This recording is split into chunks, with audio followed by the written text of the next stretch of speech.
In today's video we're going to talk about the shift. And it's actually, all of this video is going to be inspired by a book that I suggest that if you're into real estate investing that you should definitely read. It's called The Shift. Now, written by Gary Keller, honestly one of the best books in my opinion to really understand, simply put, what's going on in these types of environments. Okay, now this book, it actually is technically written from the perspective of real estate agents to understand. But if you can understand that real estate agents and at the end of the day investors aren't that different at the end of the day, it's very, very beneficial to understand. So jumping right into it, the 5 things I want to chat about, and I'm going to go through the book. I was thinking about what kind of topics I could add value in today's climate and with what's going on. I was leaning towards maybe just doing a book study on the shift. And so we can kind of go through a couple of elements and tie it into how an investor can utilize that in their day-to-day activities. So I want to talk very briefly, just going through the first part of the book here. Number 1, seasonal sales cycles. What does that look like? Okay, and what really happens at the end of the day? 2, buyer's market, balanced market, and seller's market. How are they defined? Okay, when does a shift occur? National shifts versus local shifts. And last thing, is a shift a good thing or a bad thing? And I think that it starts to ask. You can start to ask a lot of these questions, and it's interesting when you can kind of think about it, especially at point 5. So we'll get to that. So first and foremost, seasonal cycles. If you think about it, most years we go through a shift in a typical season. So our seasonal cycle in real estate, especially here in Canada, we have typically harsher winters than a lot of the places do in the States. But if you think about, we actually have, our sales cycle goes like this. January, February, it's slow. By the time you hit March, April, May, you come up. June, July, August. And September it picks up, November, and then it comes down December. So you have your large peak here, and you're less of a peak here in the fall, okay? But believe it or not, August is actually one of the slowest months of the year to sell real estate, partially because everyone's up the cottage and everyone's like, screw it, I'm enjoying what little part of summer I have in a typical Canadian season. So if you think about it, we go through shifts all the time. It's a natural thing. Now, we're also talking about a major economic shift, so it's a little bit different, well, a lot of it different, to be frank with you. And we're going to kind of go through, how do we define that? What does that look like? And what's some of the causes of a typical shift? All right. So if you consider what's the difference between a buyer's market, a balanced market, and a seller's market. So a buyer's market is when you have listing inventory on the market. So effectively what that means is when you have a buyer's market, it's the buyer's heyday. Okay, that's what they call it. So in a buyer's market, property prices are typically lower. So then buyers are having the best, they kind of are in the driver's seat when it comes to negotiations and that kind of thing. So it typically, they define in the book as 7+ months of inventory. Okay, so that means properties are sitting for a substantial amount of time on the market. Now, if you consider what a balanced market is, that's 5 months of inventory. And a seller's market is less than 5 months of inventory. So when you think about where we're at right now, so we're in Hamilton, we are still in a substantial seller's market. And it's kind of funny to think about that because we're going through this pandemic right now. It's, crazy what's happening out there. There's a lot of speculation on the real estate market, on the economy, on the stock market, what's going to be happening in the next little while.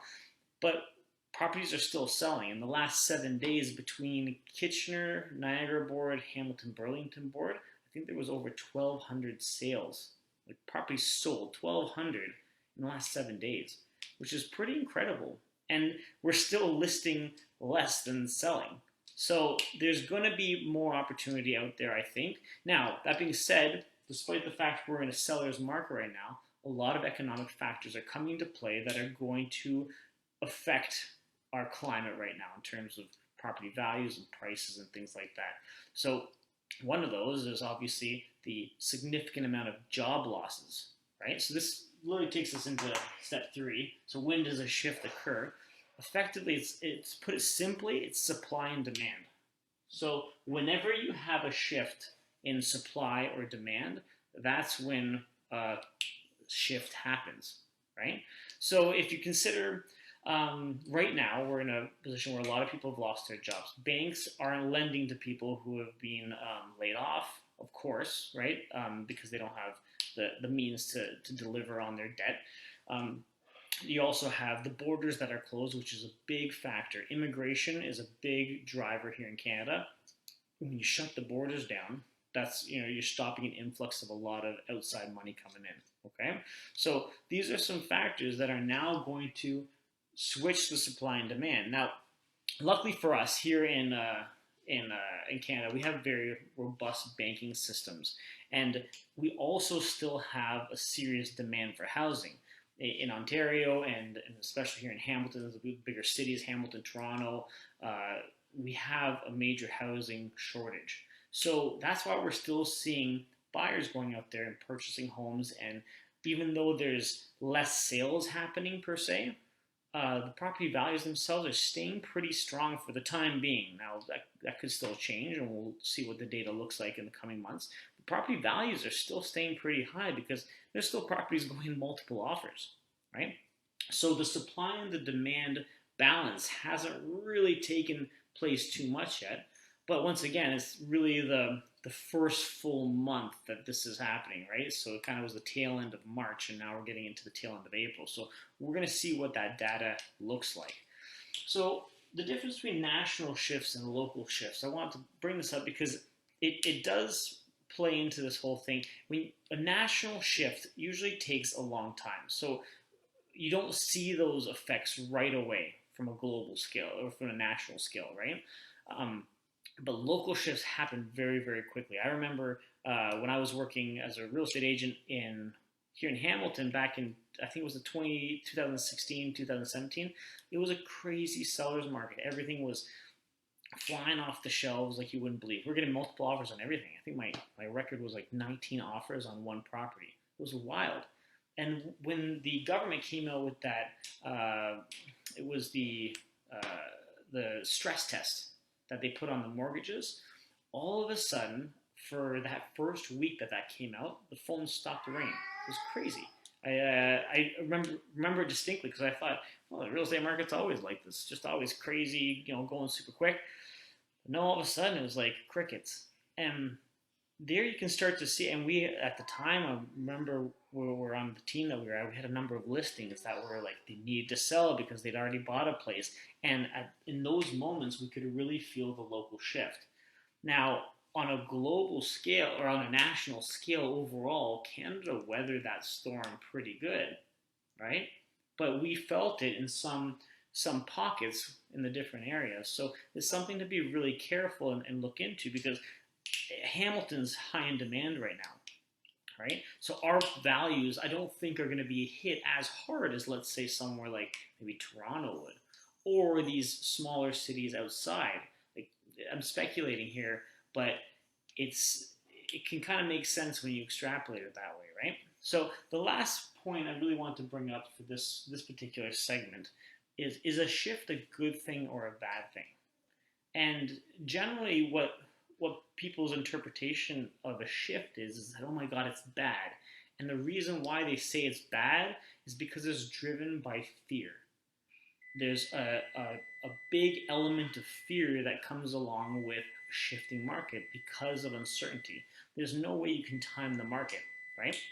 So what typically happens is that you have a lot of people that are going through difficult times because when the economy shifts and changes, that's when you have, once again, a lot of uncertainty. But a shift doesn't have to be a bad thing on an individual basis. All we have to do is make sure that we cover our threshold to make sure that we're protected at the end of the day, personally speaking. And then we need to weather the storm. Okay? So, you can fool yourself and think that there's not people in a shifting market that make money, because they do. I bet you any money that people are capitalizing on opportunities that exist now in this pandemic market that never existed prior to. So all I'd like to say, just in summary of this first part of the shift happens, we're going to keep talking about this a little bit so we can go through it. But consider in your particular scenario, where can you capitalize to turn a shift into a good thing? Because opportunities do exist.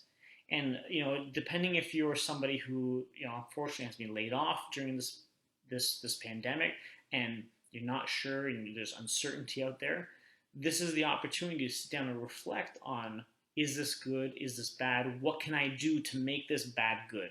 Because whenever a door closes, a window always opens, right? So thank you guys so much for joining me on this next video.